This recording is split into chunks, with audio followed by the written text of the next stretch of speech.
आजम खान जी को जब इसकी कमान दी गई थी पिछली बार, तो ये एक बहुत अच्छा एग्जाम्पल था भारत देश के सेकुलर इथॉस को, जिसने दिखाया गैर मुस्लिम वक्फ बोर्ड की संपत्ति को कैसे मैनेज कर सकता, आप पूछिए विवेक श्रीवास्तव से। अब सेकुलरिज्म का मीनिंग बदल जाएगा।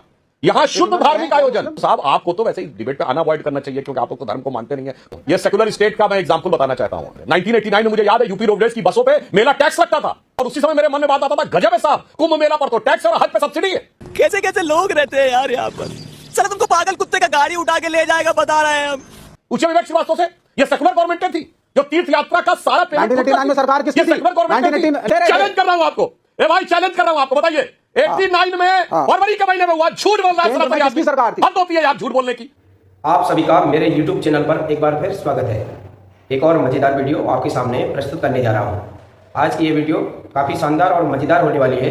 आपसे अनुरोध है कि वीडियो को अंत तक जरूर देखें। चैनल पर अगर आप नए हैं तो चैनल को सब्सक्राइब करें, बेल आइकन को दबाना ना भूलें, ताकि आने वाली वीडियो का नोटिफिकेशन आपके पास सबसे पहले पहुँच सके। चलिए स्टार्ट करें मेन वीडियो।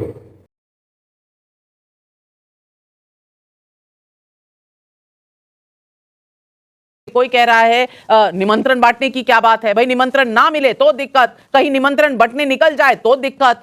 साथ में खुदाई का सामान शुरू हो गया कि मुख्यमंत्री आवास खोद दो, वहां शिवलिंग निकलेगा। ये किस तरह के तर्क हैं, ये किस तरह का अटैक है?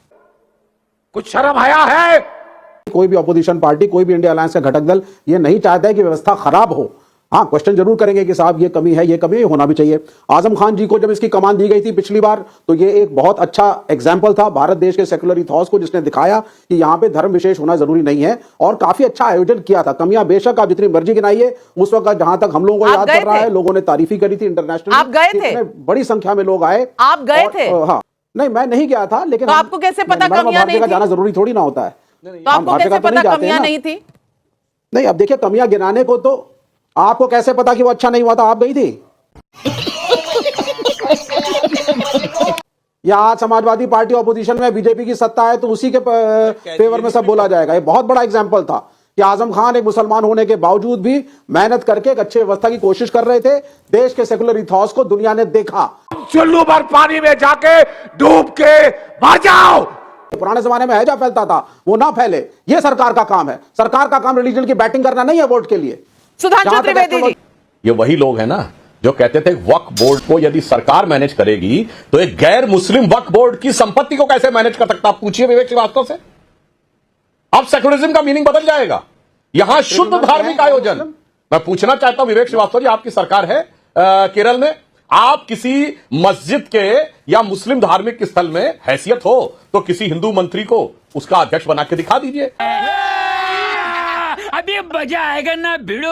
हाँ, यहां सिर्फ यही नहीं हुआ, फरहाद हाकिम को देवस्थानम बोर्ड का चेयरमैन ममता बनर्जी जी ने भी बनाया है। इसलिए आप लोगों की जो सेकुलरिज्म की विचित्र व्याख्या है, और देखिए कितनी बड़ी बात, ये कह रहे हैं अच्छा हुआ जब नाविका जी आपने कैग की रिपोर्ट बताई। सीएजी की रिपोर्ट मनमोहन सिंह सरकार के समय की है। हर्षवर्धन जी ने बताया, मुझे भी ध्यान था कि प्रयागराज रेलवे स्टेशन पे भगदड़ हुई थी, बहुत से लोग मारे गए थे। उसके बावजूद बेशर्मी की इंतहा है कि इन्होंने कहा कि साहब उनको बनाया। मैं बताना चाहता हूं 2001 में कुंभ हुआ था, हमने आयोजन समिति का अध्यक्ष किसको बनाया था? स्वर्गीय लालजी टंडन जी को। 89 का मुझे याद नहीं है, उस समय एनडी तिवारी की सरकार थी, हम लोग बहुत बच्चे थे। मैं आपसे सिर्फ ये कहना चाह रहा हूं साहब, आपको तो वैसे ही डिबेट पे आना अवॉइड करना चाहिए, क्योंकि आप लोग तो धर्म को मानते नहीं है। कोई बात नहीं, मगर मैं तो सिर्फ व्यवस्था की दृष्टि से बात कर रहा हूं। दुनिया का सबसे बड़ा आयोजन, दुनिया के सबसे बड़े आयोजन के अलावा भारत की लेजिटिमेट डिराइविंग फोर्स का प्रतीक। आप सोचिए, आप कहते थे धर्म एक अफीम है, धर्म से रोकना चाहिए। वहां कुंभ में हैजा फैलता है। सुधांशु त्रिवेदी जी आज भी कह रहे हैं कुंभ में हैजा फैलता है, आपको उस पर ध्यान देना चाहिए। अभी मैं बताना चाहता हूं, ये सेकुलर स्टेट का मैं एग्जाम्पल बताना चाहता हूं। हाँ, आप सुनिए, मुझे नाविका जी जो अर्लीस्ट कुंभ याद है वो 1989 का बहुत अच्छी तरीके से याद है। 1989 में मुझे याद है यूपी रोडवेज की बसों पे मेला टैक्स लगता था। इलाहाबाद का किराया बढ़ जाता था ट्रेन, और उसका कहा जाता था मेला टैक्स है, और उसी समय मेरे मन में बात आता था, गजब है साहब, कुंभ मेला पर तो टैक्स और हज पे सब्सिडी है। अब आए ना लाइन पे। पूछिए विवेक श्रीवास्तव से।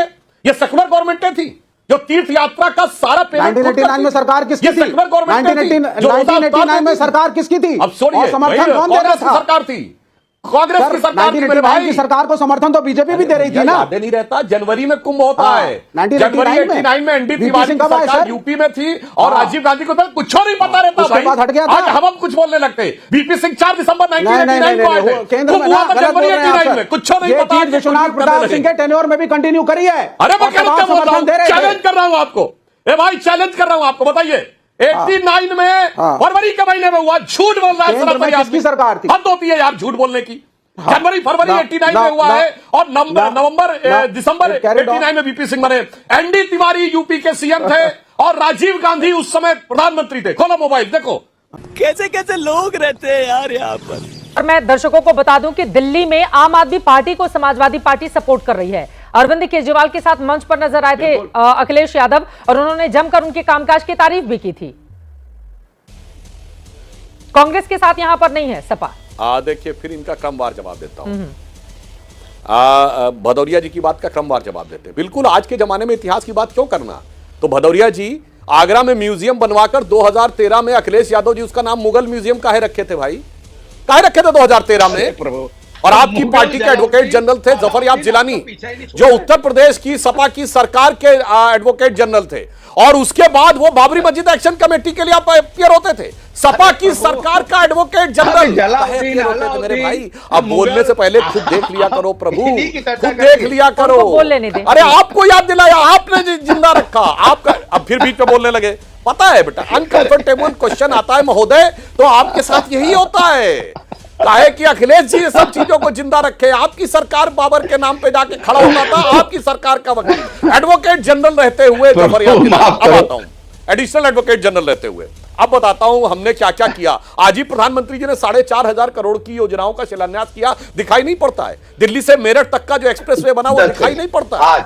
किस ढंग से दिल्ली के आसपास की जो रिंग रोड बन रही है वो दिखाई नहीं पड़ती है। जो एलिवेटेड जो हमारे क्षेत्र में है वो तो दिखाई पड़ता है ना, किस ढंग से दिखाई पड़ रहा है। मगर हम ये पूछना चाहते हैं, और हमने गंगा निर्मल हुई है कि नहीं, वाराणसी में आप देखते हैं स्टीमर चल रहा है कि नहीं। इससे पहले कभी स्टीमर चलते देखे थे? प्रियंका गांधी जी वाराणसी से प्रयागराज तक गई थी बाई वाटर रूट से। एको गंदगी होती ना तो सोशल मीडिया पे छकाए दिए होते। इसीलिए मैं आपसे कहना चाहता हूं, बोलने से पहले अपने गिरेबान में झांक लिया करिए। भाषण देना आसान है पर अपनी पार्टी की बातों को भी याद रखना थोड़ा चाहिए। समझ रहे हो, समझ रहे हो, समझ रहे हो। जब यूपी में बाई इलेक्शन था तो कांग्रेस को देना 0 सीट है और लेना 9 सीट है। अब जब दिल्ली में आए हैं तो लेना कांग्रेस से ठेंगा है और देना है मीडिया में आके प्रवचन।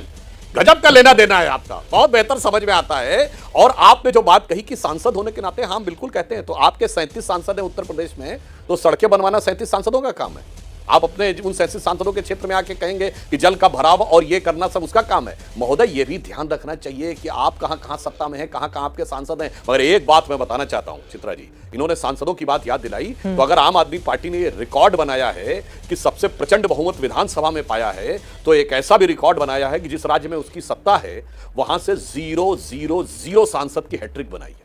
मैं क्या करूं, फिर जॉब छोड़ दूं? 10 सेकंड दीजिएगा। आपको कोई ऐसी पार्टी नहीं मिलेगी कि जिसकी प्रचंड बहुमत की सरकार राज्य में हो और एक भी सांसद उनका दिल्ली से ना हो। मुझे लगता है यह भी देखना चाहिए। तो और पिछली बार तो कांग्रेस से गले भी मिल लिए और अब कैसे एक दूसरे के प्रति अपशब्दों का प्रयोग कर रहे हैं। मैं फिर कहना चाहता हूं, ये इंडी गठबंधन के दल, चाहे सपा कांग्रेस हो या कांग्रेस आम आदमी पार्टी हो, ये एक दूसरे से जैसे अलाउद्दीन खिलजी अपने चाचा जलालुद्दीन खिलजी से गले मिलता था और नजर गद्दी पे रहती थी कि कौन दूसरे को निपटा के पूरी गद्दी कब्जा कर ले, और उनके दिल के भाव अब उभर के सामने आने लगे। कैसी लगी आज की वीडियो कमेंट करके जरूर बताएं। मिलते हैं अगली वीडियो में, तब तक जय श्री राम।